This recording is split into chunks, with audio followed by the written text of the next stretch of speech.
Bandeko ba bolingo na tondi bino botondi na ngonga oyo bopesi ngai mpona ya na bandako na bino.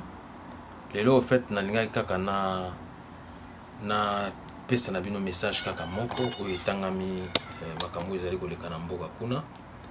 Ezali bongo message na ngai napesa bino na yebisa bino botala tina communauté internationale na bana ya bitinda na bango bazali kozwa biso na otage kiboumbu.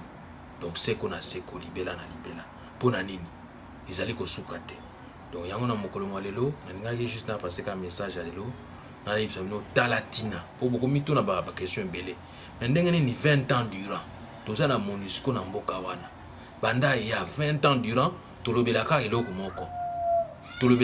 moko ba conflit armé tolobelaka eloko moko conflit na est ba guerre interethnique ici la kateti le 20 ans durant mais toza na mission ya ONU oyo ezana ba soda ebele koleka ba mission nyonso batindaka na mokili mobimba mais mission kaka moko o batindi pa na biso ezana capacité ya babundeli ya donc ya ba soda ebele mais bazokoka aussi sa conflit oyo te.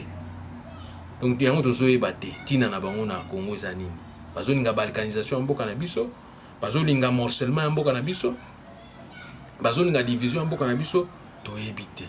Donc yango lelo na ngaki na passer message à lelo na yebisa bino que bandeko na ngai bisika nyonso bozwami botala tina communauté internationale na bana ya bitinda na bango bazali kozwa biso na otage kiboumbu na ndenge ya libela na libela.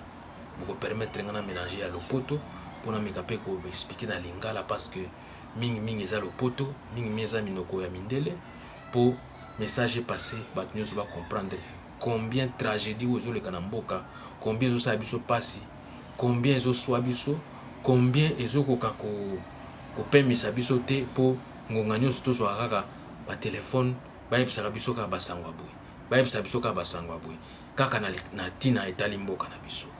Yango lelo na ngana pesa bino message à lelo ngana loba na bino que au jour d'aujourd'hui le président sortant il n'est plus président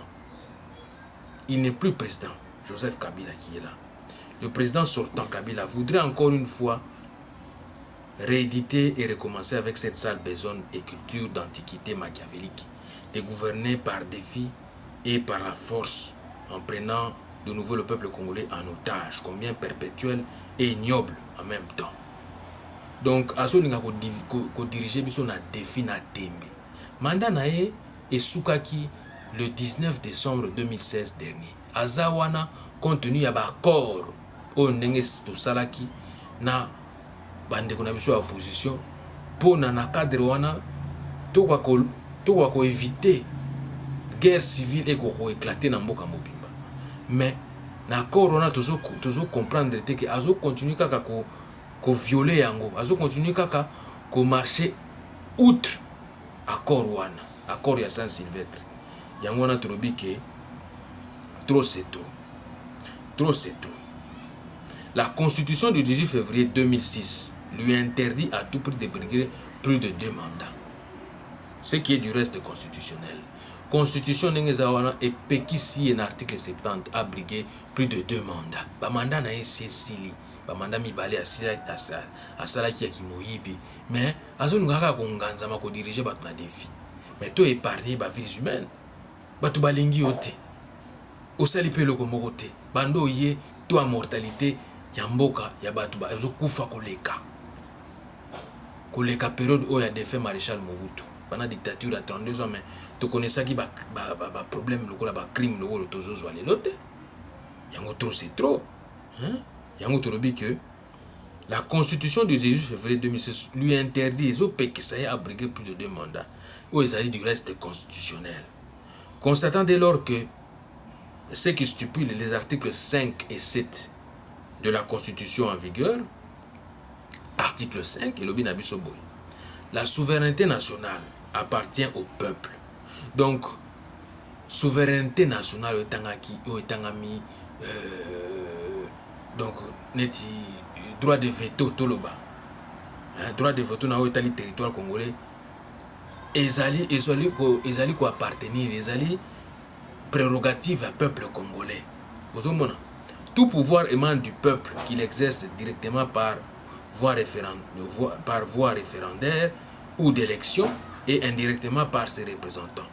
Aucune fraction du peuple ni aucun individu ne peut s'en attribuer l'exercice.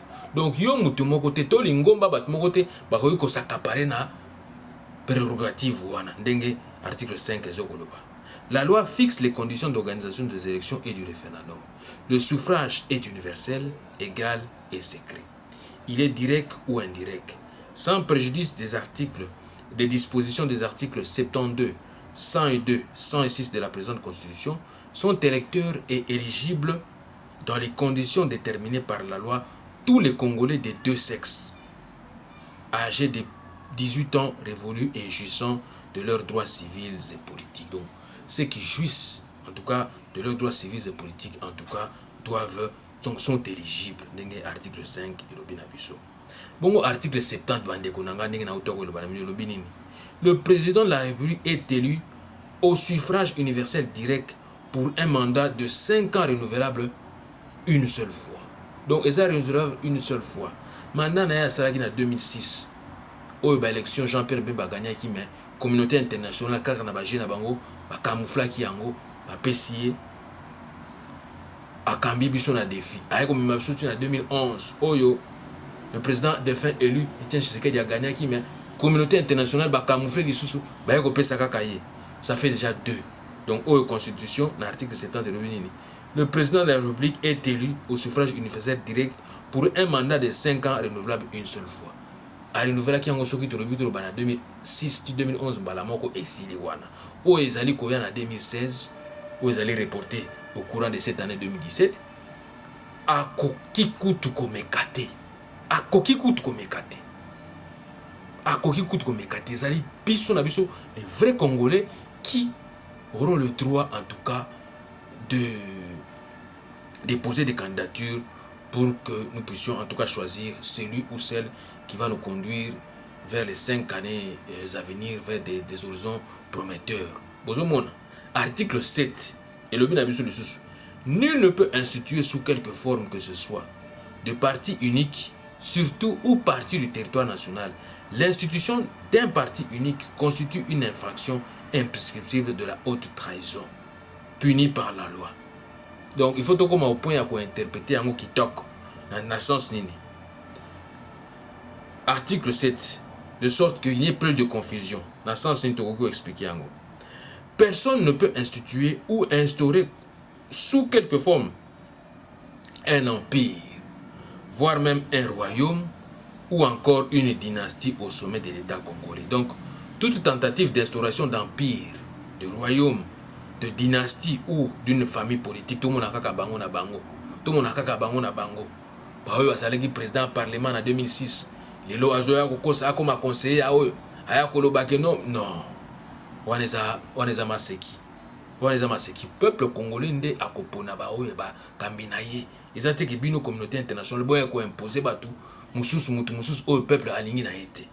Donc yango moni na article 7 il faut tout expliquer yango très bien. Elin kolobanine.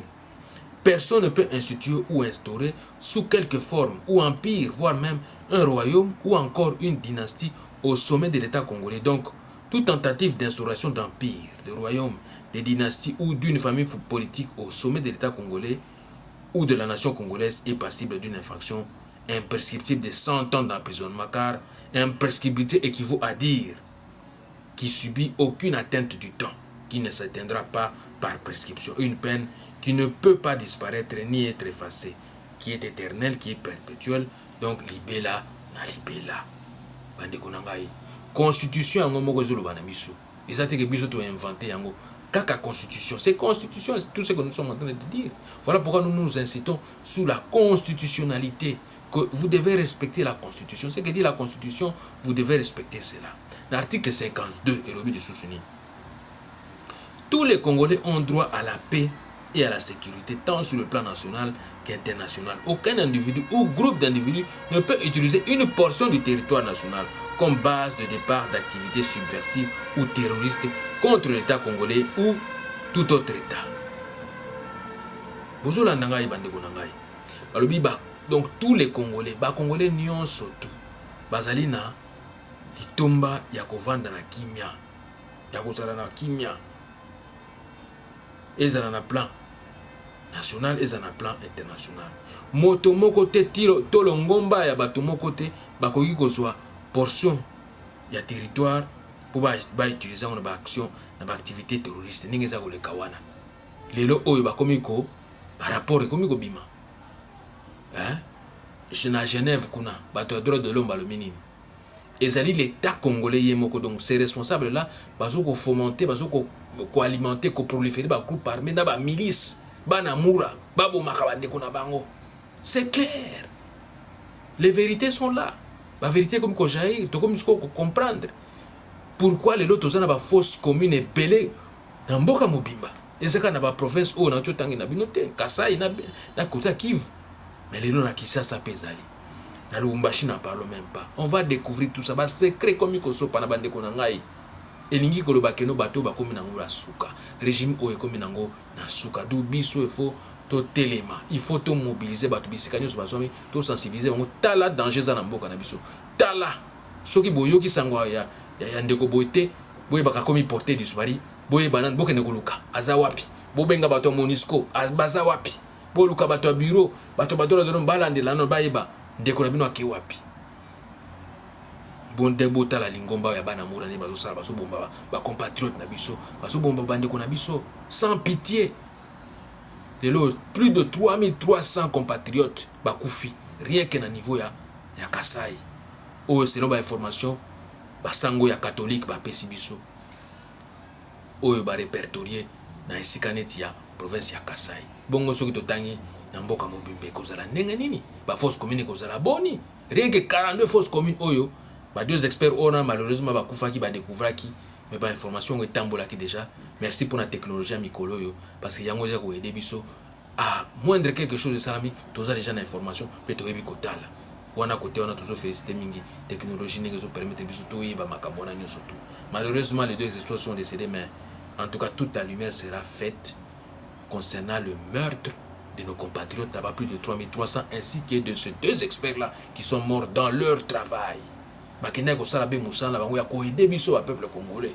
Ya ko yeba likamuni ezo sala mabuna mboka na biso.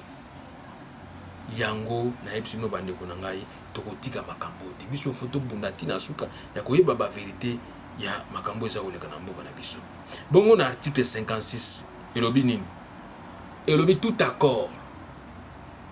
To komi na point wana na epsa bino ke accord oyo ya Saint-Sylvestre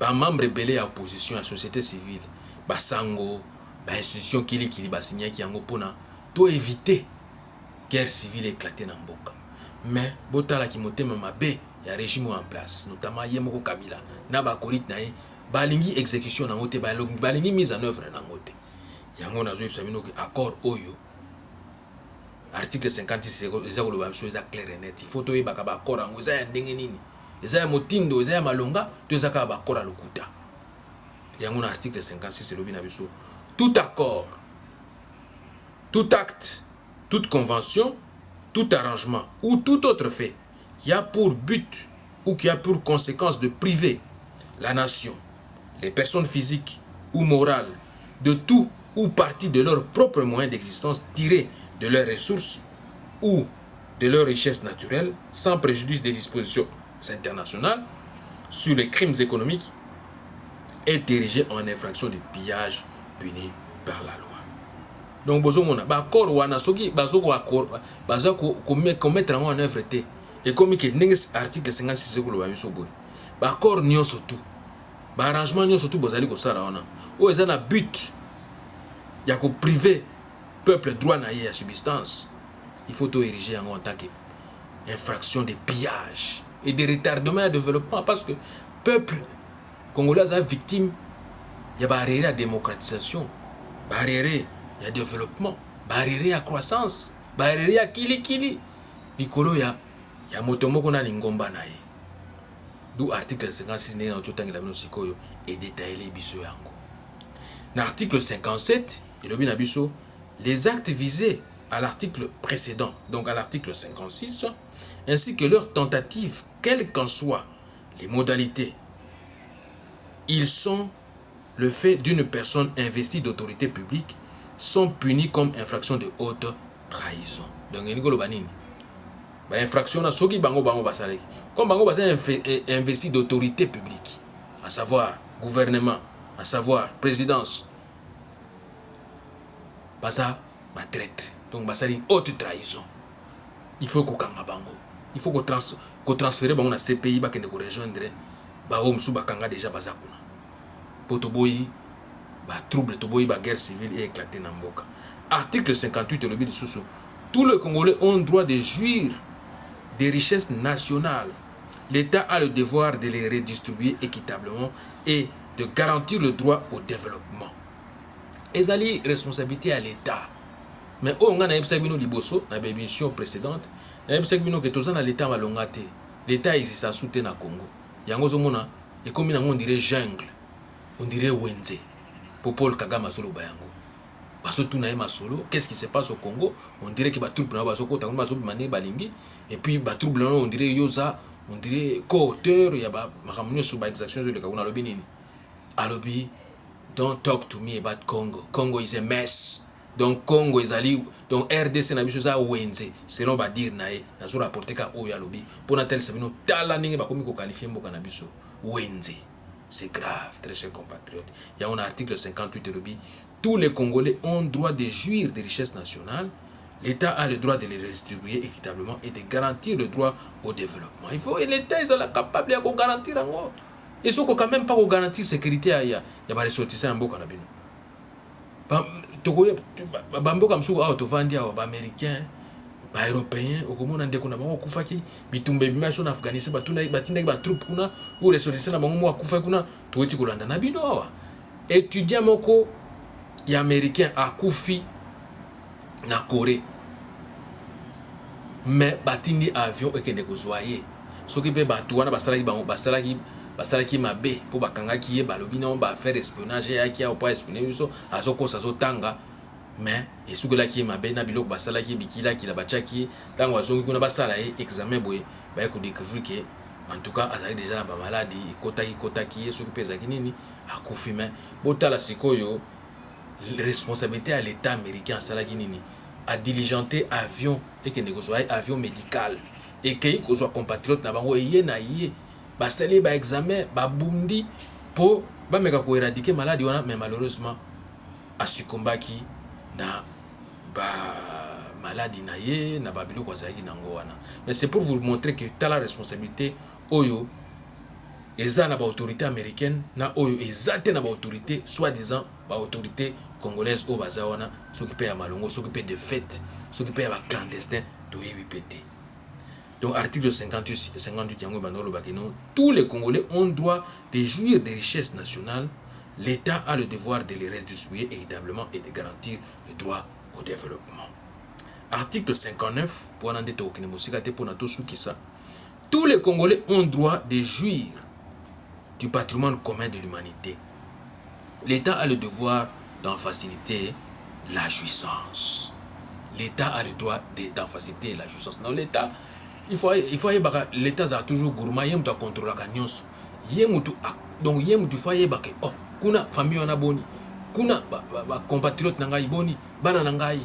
Mais et là comme moi malongé salamaka exact. Bon article 60, il obéit le respect des droits de l'homme. Oh bazali ko violer butumoyi, oh bazali ko boma. Manifestation batu ko marcher le sous-souté, il faut ko boma. Balobi article 60, le respect des droits de l'homme et des libertés fondamentales consacrées dans la Constitution s'impose au pouvoir public et à toute personne. Le respect des droits de l'homme et des libertés fondamentales consacrées dans la Constitution s'impose au pouvoir public et à toute personne. C'est clair et net. Makambozo que namboka na biso ezali somo bandeko na ngai, ezali somo yango zo mona que comme bazo respecter les droits fondamentaux des peuple congolais et sengeli tout saisir les institutions internationales, tout saisir ces pays, tout saisir Cour africaine des droits de l'homme pour se saisir dans les dossiers. Au Congo, il y a des massacres. Et au Congo, il y a des génocides, il y a des crimes contre l'humanité qui se passent là-bas. Il y a les autorités congolaises qui agissent sous couvert des milices, sous couvert des groupes armés, Banamura, pour tuer ses propres ressortissants. Et ça ne peut pas continuer comme ça. Ils doivent agir, ils doivent intervenir. Ils doivent vraiment intervenir et s'ingérer dans les affaires internes du Congo pour appeler à la cessation de ces tueries, à la cessation de tous ces crimes qui se passent sur notre territoire, parce que ce n'est pas normal. Ce n'est pas normal ce qui se passe.